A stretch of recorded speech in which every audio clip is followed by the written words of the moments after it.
Do you ever wonder how a single act of kindness can rewrite someone's entire life? Well, this story will prove it can. The camera fades in on a quiet small-town street, dusty, warm, the kind of place where everyone knows everyone.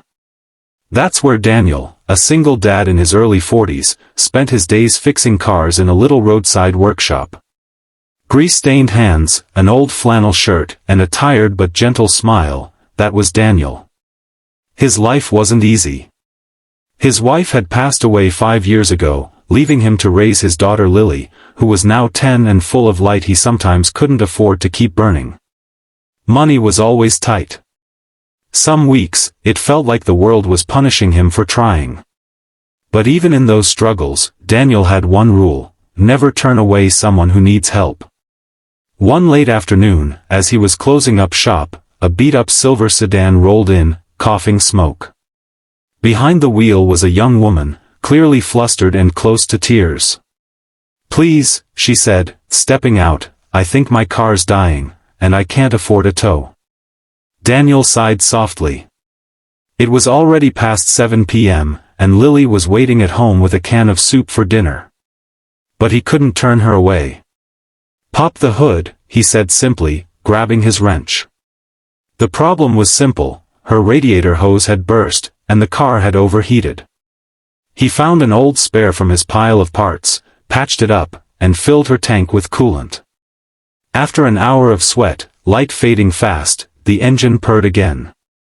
The woman, Emily, looked at him with disbelief. I don't have cash on me right now," she stammered. "But please, let me pay you somehow." Daniel just smiled tiredly. "You can pay me with a sandwich," he said, chuckling. "I skipped lunch." Her eyes softened. "Deal." She disappeared for a few minutes and came back with a warm, homemade sandwich from her picnic cooler. Turkey and cheese, nothing fancy, but to Daniel, that bite tasted like heaven. They talked for a bit before she left, a simple thank you, a smile, a wave.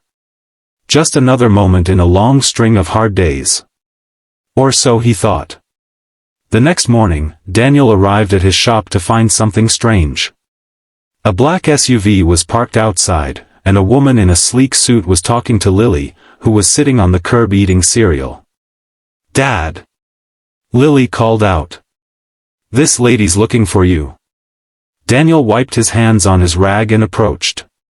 Emily turned around, only now she looked completely different.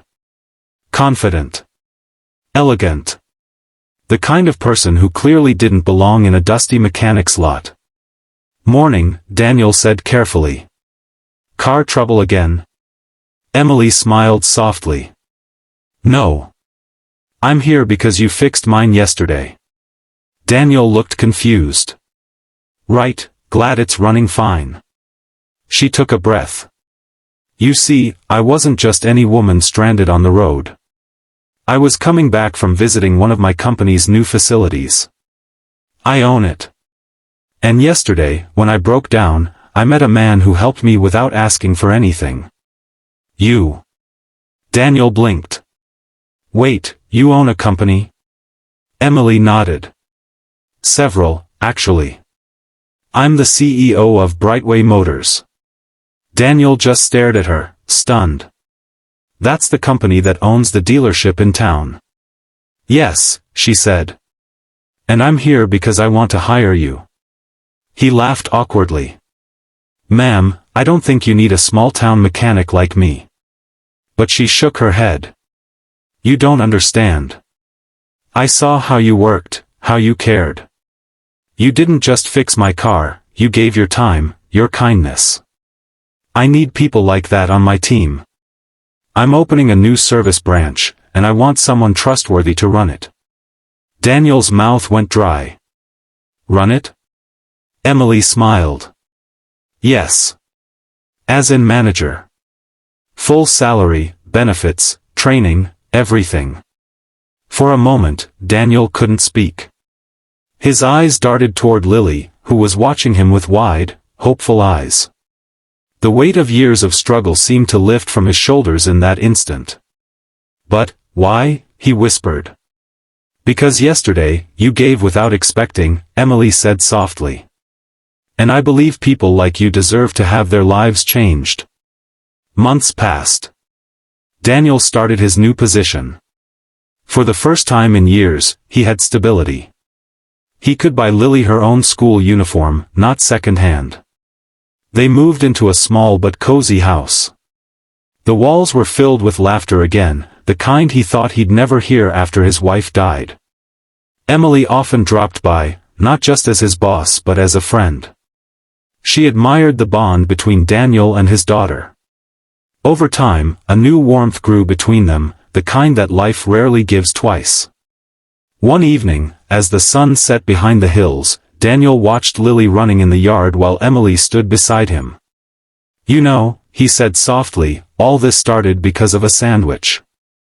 Emily smiled, her voice barely above a whisper. No, it started because of a good man who didn't stop being kind, even when life wasn't kind to him. By the end of the story, the narrator's voice returns.